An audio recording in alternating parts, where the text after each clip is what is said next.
नमस्कार, welcome to career 247। मैं हूं प्रशांत धवन। नवाज के समय ये टॉपिक सोशल मीडिया पे वायरल हो चुका है और ये बात एज एन इंडियन मैं नहीं कर रहा कि क्या मोहम्मद यूनुस बांग्लादेश छोड़कर भाग जाएंगे। ये बात आज के समय बांग्लादेश के ही जर्नलिस्ट पूछ रहे हैं। यहां पर आप देख पाओगे आर्टिकल। ये आर्टिकल पब्लिश किया है एक बहुत ही फेमस बांग्लादेशी जर्नलिस्ट ने। इधर आप देख पाएंगे सलाउद्दीन शोएब, इनको सोशल मीडिया पे आप देख सकते हैं। सलाउद्दीन शोएब ये एक्सटेंसिवली फॉलो करते हैं बांग्लादेश की इंटरनल पॉलिटिक्स और इवन यूएस भी जिस तरीके से बांग्लादेश की तरफ देख रहा है, इसको इन्होंने प्रॉपरली कवर किया है। नाउ इन्होंने रिसेंटली ये आर्टिकल पब्लिश किया जहां पर यह क्वेश्चन रेस किया गया, जहां पर यह पॉसिबिलिटी रेस करी गई कि मोहम्मद यूनुस हो सकता है कि 2025 में ही बांग्लादेश छोड़कर भाग जाएं। रीजन हो सकता है कि ये बता दें कि तबीयत मेरी बहुत खराब हो रही है, बुजुर्ग आदमी हूं, मुझे थोड़ा सा कहीं पे इलाज कराने के लिए जाना है। और रीजन इसका यही है, बांग्लादेश में इंटरनल इंस्टेबिलिटी बढ़ती जा रही है। नाउ इस टॉपिक को हम इन डेप्थ डिस्कस करेंगे कि बांग्लादेश के ही जर्नलिस्ट आज के समय बांग्लादेश के बारे में क्या कह रहे हैं। बहुत कुछ यहां पे आपको जानने को मिलेगा। और बाय द वे, आपको मेरी अब सारी वीडियोस करियर 247 इस चैनल पर मिलेगी। तो जो चैनल अभी आप जो देख रहे हैं, इसको सब्सक्राइब कर लीजिए। ऑलरेडी हमारे ऑलमोस्ट 3 लाख के आसपास सब्सक्राइबर्स हो चुके हैं। बहुत ही जल्द हम यहां पर मिलियन सब्सक्राइबर्स कर लेंगे। तो subscribe to this channel right now. मगर एक बात यहां पर मैं ये भी ऐड कर दूं, कुछ लोगों ने मुझे यह भी कहा कि देखिए न्यूज सामने आई है रिसेंटली कि बांग्लादेश में हिंदूज पर बैन लगा दिया गया है कि वो सरकारी नौकरी ज्वाइन नहीं कर सकते। देखिए ये सही न्यूज नहीं है। जो जेन्युइन न्यूज होगी, जो वेरीफाइड न्यूज होगी, ये मैं आपको बता दूंगा।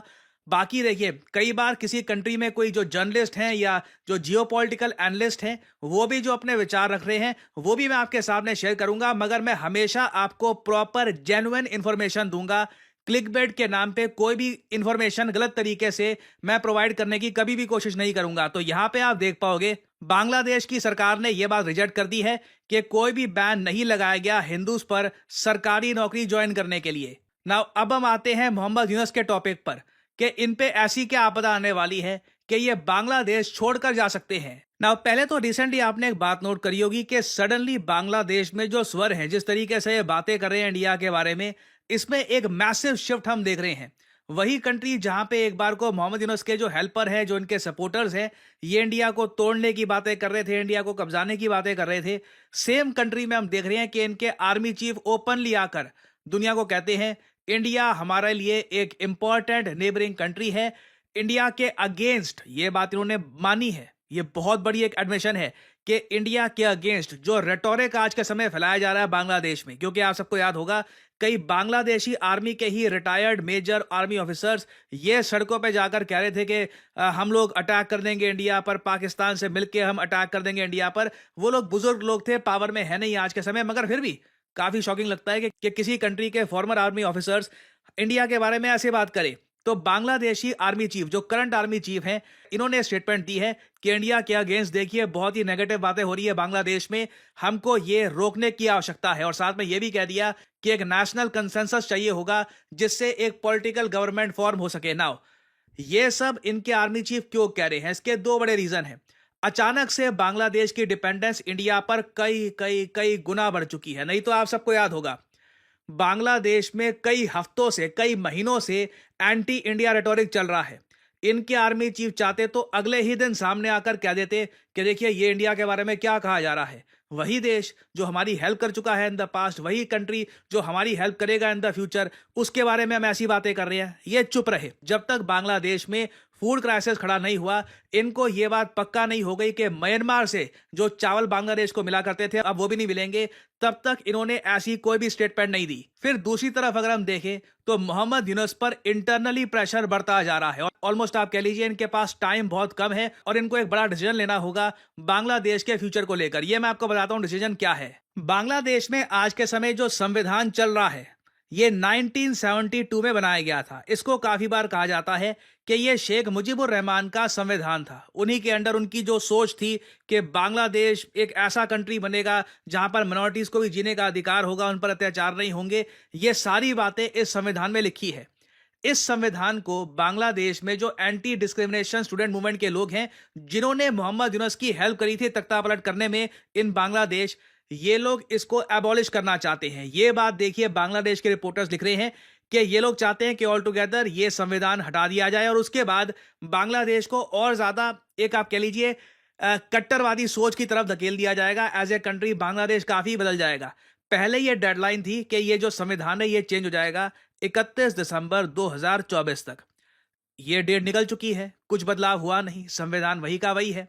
अब बताया जा रहा है जो अगली डेट है ये है 15 जनवरी 2025 की। अब मोहम्मद यूनुस के सामने देखो प्रॉब्लम ये है, क्या करे? क्या ये संविधान बांग्लादेश का भंग कर दे स्टूडेंट्स के प्रेशर की वजह से? क्योंकि एक डर ये भी है कि सारी चीजें जो बांग्लादेश में हो रही है ये डोनाल्ड ट्रंप भी देख रहे हैं। इनके रिपोर्टर ने यहां पर यह बात भी मेंशन करी है, बांग्लादेश में जिस तरीके से इस्कॉन मेंबर्स पर वायलेंस हो रहा है, रिलीजियस मिनोरिटीज पे अटैक हो रहा है, ओवरऑल आप कह लीजिए जिन लोगों का इतिहास है आतंकवाद फैलाने का उनको रिलीज किया जा रहा है, ये सारी बातें डोनाल्ड ट्रंप की सरकार नोटिस करेगी। डोनाल्ड ट्रंप 20 जनवरी से शपथ ग्रहण समारोह के बाद बन जाएंगे यूएसए के अगले प्रेसिडेंट। डोनाल्ड ट्रंप पहले भी कह चुके हैं काफी बार, Bangladesh is a big issue for us. तो मोहम्मद यूनुस आज के समय बहुत ही ज्यादा टाइट पोजीशन में फंस गए हैं कि क्या ये संविधान को खत्म करें और उसके बाद एक बहुत बड़ा रिस्क लें कि डोनाल्ड ट्रंप की आने वाली सरकार इसको एक्सेप्ट नहीं करेगी। वो कह सकते हैं कि ये आपने क्या कर दिया, एक इलेक्टेड गवर्नमेंट थी, वहां की पीएम को भागना पड़ा देश छोड़कर, आप कहीं से आ गए, आपको किसी ने चुना नहीं, आपने आते ही संविधान खत्म कर दिया। तो ये तो एक बहुत बड़ी प्रॉब्लम है। ऐसे केस में मोहम्मद यूनुस जानते हैं कि मामला उल्टा ही पड़ सकता है। तो एक पॉसिबिलिटी बांग्लादेश में यह बताई जा रही है कि हो सकता है, अगेन ये जो बांग्लादेशी जर्नलिस्ट है इनकी प्रेडिक्शन मैं आपको बता रहा हूं, ये मान के चल रही है कि 2025 में हो सकता है कि हैवी प्रेशर की वजह से मोहम्मद यूनुस कहें कि देखिए मेरी थोड़ी तबीयत खराब चल रही है, मैं कुछ समय के लिए बांग्लादेश से जा रहा हूं, या फिर ऑल टुगेदर बांग्लादेश में जो रिस्पॉन्सिबिलिटी है मैं नहीं निभा पाऊंगा क्योंकि बहुत ही रिस्की आज के समय काम यहां पे हो चुका है। तो जनवरी 2025 में आपको बता दूं एक बहुत ही ज्यादा इवेंटफुल साल रहने वाला है। बांग्लादेश से लेकर बहुत ही बड़ी न्यूज सामने आएंगी और ऑब्वियसली ऑथेंटिक सोर्सेज के साथ, करेक्ट इंफॉर्मेशन के साथ मैं आपके लिए वीडियो यहां पर ले आऊंगा। होपफुली इन दी एंड देखिए, आप अगर मुझसे पूछे, मैं एज एन इंडियन यही चाहता हूं कि बांग्लादेश में स्टेबिलिटी वापस आ जाए।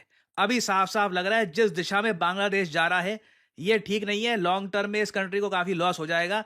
तो मैं भी चाहता हूं बांग्लादेश स्टेबलाइज हो जाए। एक टाइम पर बहुत ही अच्छे से डेवलप कर रहा था, इनकी करेंसी टका फ्लरिश कर रही थी, इनके जो एक्सपोर्ट्स थे टेक्सटाइल के ये काफी अच्छा कर रहे थे। सडनली जिस रास्ते पे निकल चुके हैं ना, ये काफी चिंताजनक है। और हो सकता है अभी रिसेंटली हमने ये भी देखा है कि यूएसए में भी जो आतंकवादी हमला हुआ है उसके बाद डोनाल्ड ट्रंप आतंकवाद को लेकर एक स्ट्रिक्ट पॉलिसी अपनाए, नो टॉलरेंस पॉलिसी, और उसके अंडर हो सकता है कि बांग्लादेश भी इसके अंडर में आ जाए। तो ये टॉपिक देखिए न्यूज में रहेगा, डेफिनेटली कुछ बड़ा होने वाला है और जैसा ही कुछ बड़ा होगा I will make updated video for you all. और फाइनली यहां पे मैं आपसे सवाल पूछूंगा, देखिए वो कौन सा देश है जो 1643 किलोमीटर लंबी बॉर्डर शेयर करता है अरुणाचल प्रदेश, नागालैंड, मणिपुर, मिजोरम के साथ? इंटरेस्टिंग क्वेश्चन है, कमेंट सेक्शन में करिए आंसर। 1643 किलोमीटर की लंबी बॉर्डर और इन सभी स्टेट्स के साथ ये कंट्री शेयर करता है बॉर्डर। किस कंट्री की यहाँ पे हम बात कर रहे हैं? ये क्वेश्चन आपकी जो ज्योग्राफी है इसको थोड़ा टेस्ट करेगा। ये है यहाँ पे आपकी ऑप्शन, म्यांमार, बांग्लादेश, चाइना या थाईलैंड। कमेंट सेक्शन में करिए उत्तर। जो लोग देंगे सही आंसर उनकी कमेंट को मैं दे दूंगा हार्ट, ताकि बाकी लोग समझ पाए कि सही उत्तर क्या है। और फाइनली आप लोगों के लिए एक बहुत ही इंपॉर्टेंट मैसेज, अगर आप सोशल मीडिया पर मुझसे जुड़ना चाहते हैं ताकि मेरी वीडियो शॉर्ट्स की नोटिफिकेशन सबसे पहले आपको मिले, तो इसका बेस्ट तरीका है मुझसे जुड़िए टेलीग्राम और इंस्टाग्राम पे। मैं x.com ट्विटर पे नहीं हूँ, मेरा कोई अकाउंट नहीं है वहां पर। और यहाँ पे आप देख पाओगे वीडियो के कमेंट सेक्शन में पिंड आपको मिल जाएगा ज्वाइन प्रशांत धवन सर्स टेलीग्राम चैनल। यहाँ पे आप करोगे क्लिक तो आपके सामने ये लिंक आ जाएगा। अगर आप मोबाइल फोन पे हैं तो आराम से टेलीग्राम ऐप ओपन हो जाएगी और यहाँ पे आप मेरा जो टेलीग्राम चैनल है ये कर सकते हैं ज्वाइन। ऑलरेडी यहाँ पर 1,60,000 से ऊपर लोगों ने ज्वाइन कर रखा है। नोटिफिकेशन पाने का बेस्ट तरीका है। बाकी आप अगर इंस्टाग्राम पे हैं तो बिल्कुल नीचे जो लिंक है इंस्टाग्राम का इस पे करिए क्लिक, और मेरा जो इंस्टाग्राम पेज है यहाँ पे आप कर सकते हैं फॉलो। इधर यहाँ पे एक स्पेशल ग्रुप भी है, वहाँ पे करीब 8,000 लोग ज्वाइन कर चुके हैं। वहाँ पर मेरी सारी वीडियोस की नोटिफिकेशन लगातार यहाँ पे आपको मिलती रहेगी और साथ ही साथ मैं यहाँ पर शॉर्ट्स भी अपलोड करता रहता हूँ और वेरियस और जो फ्यूचर में डेवलपमेंट्स होंगी वो भी यहाँ पे मैं पोस्ट करता हूँ। सो इसी नोट के साथ ये है वीडियो का अंत। Thank you for listening and I always say may the gods watch over you.